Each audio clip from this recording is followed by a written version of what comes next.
নমস্কার, আপনারা দেখছেন অভিজিৎ অফিসিয়াল। আমি অভিজিৎ। কার্তিক মহারাজের আগামী দিনের লড়াই কি আরো কঠিন হবে, সেরকমই ইঙ্গিত পাওয়া যাচ্ছে।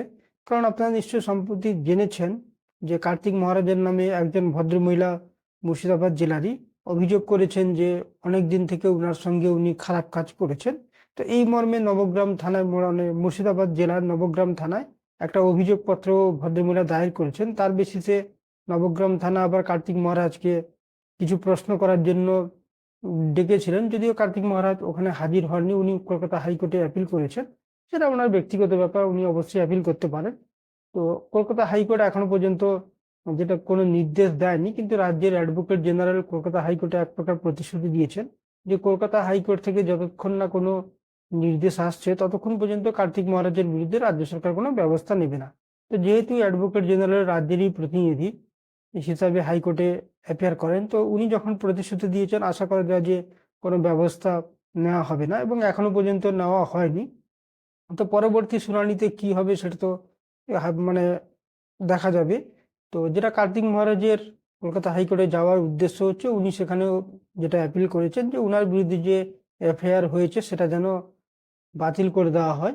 তবে আমার মনে হচ্ছে না যে কলকাতা হাইকোর্ট এফআইআর বাতিল করে দেবেন বা বিশাল কিছু ওনাকে রক্ষা কবচ দিয়ে দেবেন।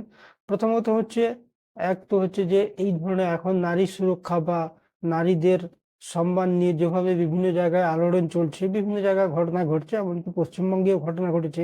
সম্প্রতি আপনারা নিশ্চয়ই জানেন যে কসবা ল কলেজে এই ধরনের ঘটনা ঘটেছে। তারপরে হাইকোর্ট কিন্তু এই ধরনের কোনো অভিযোগ সত্য মিথ্যা সেটা তো পরে ইনভেস্টিগেশন এজেন্সি যাচাই করে বলবে। কিন্তু তার আগে কোনো হাইকোর্ট বা সুপ্রিম কোর্ট খুব একটা উনাকে বিরাট কিছু রক্ষা কবচ বা স্বস্তি দেবেন বলে আমার মনে হচ্ছে না, বা উনার এফআইআর বাতিল করে দেবেন এই ধরনের হাইকোর্ট কোনো নির্দেশ দেবে বলে আমার মনে হচ্ছে না। এছাড়াও যেটা বোঝা যাচ্ছে যে রাজ্য সরকারও মনে হয় উনাকে এই মুহূর্তে মানে তাড়াতাড়ি অ্যারেস্ট করে জেলে পোরা সেটা হয়তো করবে না। তো রাজ্য সরকারও আমার মনে হচ্ছে হয়তো চুপচাপ থাকবে এখন, কিন্তু একটা উনার মাথার উপর মানে কার্তিক মহারাজের মাথার উপর একটা খাড়া ঝুলিয়ে রাখবেন।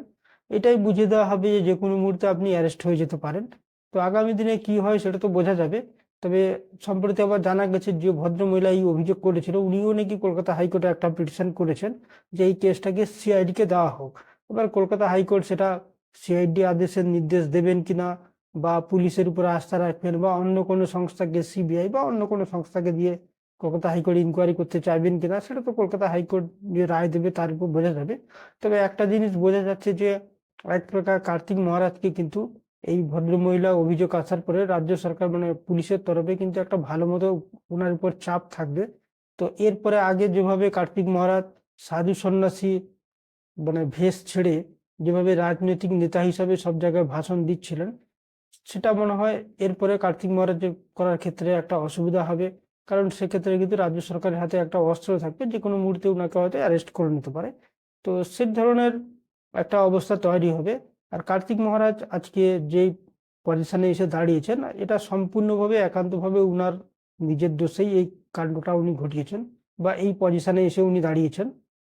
তার কারণ হচ্ছে ভারতবর্ষে কেন পশ্চিমবঙ্গে প্রচুর সাধু সন্ন্যাসী রয়েছে। কেউ সাধু সন্ন্যাসী তারা বিভিন্ন ধর্ম কাজে বা ওনাদের যে ধরনের সমাজ সেবামূলক কাজ থাকে সেই ধরনের কাজ করেন। কিন্তু উনি মানে যে কার্তিক মহারাজ, ওনাকে দেখা গেল যে উনি সাধু বা মহারাজ বা সন্ন্যাসীর কাজ বা সমাজসেবামূলক কাজ উনি যেটা করছিলেন সেটা হয়তো করছেন, কিন্তু সঙ্গে সঙ্গে আবার রাজনীতির ময়দানে উনি নেমে পড়ে কোনো একটা দলের নেতাদের সঙ্গে রাজনৈতিক মিছিলে হাঁটা বা বিভিন্ন সভা করা, কোনো এক নেতাকে সাপোর্ট করা, মানে পলিটিক্যাল স্টেটমেন্ট দেওয়া শুরু করে দিলেন। তো যেহেতু পলিটিক্যাল স্টেটমেন্ট দেওয়া শুরু করে দিলেন, তখন কিন্তু আপনি সন্ন্যাসী না, আপনি সন্ন্যাসী আবার পলিটিশিয়ানও দুটো একসঙ্গে হতে পারে না। হয় আপনি সন্ন্যাসী যদি হবেন সন্ন্যাসীর মতো আচরণ করুন, আপনি যদি পলিটিশিয়ান হবেন হতে চান তো পলিটিশিয়ান হিসেবে আচরণ করুন, কোনো অসুবিধা নেই। কিন্তু সন্ন্যাসীও থাকবো পলিটিশিয়ানও হব, তার পরিণাম যেটা হওয়ার হচ্ছে আগামী দিনে হয়তো ওনাকে আরো ফল ভোগ করতে হতে পারে। দেখা যাক আগামী দিনে কি হয় বা হাইকোর্ট কি অর্ডার দেয়, তার জন্য আমাদের অপেক্ষা করতে হবে। আজকে এই পর্যন্ত। আপনারা ভালো থাকবেন, সুস্থ থাকবেন। ধন্যবাদ।